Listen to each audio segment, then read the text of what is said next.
Je crois que la deuxième vague est très différente de la première.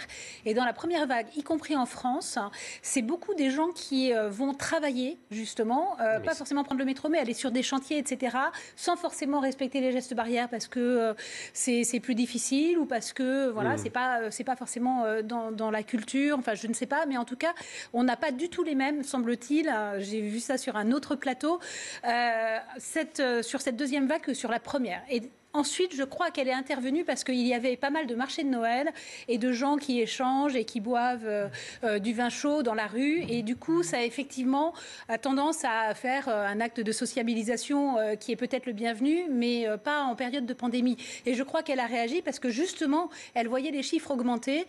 Et je crois qu'elle a peut-être raison de nous dire que, et ça revient, on revient sur le vaccin, on est là pour protéger nos aînés aussi. Oui, et justement, c'était ma question. Les protéger nos aînés, par exemple, c'est éviter de leur faire courir un risque en allant les voir ou en ayant des gestes de sympathie, mais qui leur feraient courir un risque. Donc, je pense qu'elle était peut-être un peu alarmiste, moins que nous, puisque nous, c'est vrai que c'est toutes les semaines quasiment qu'on nous explique qu'on va mourir demain.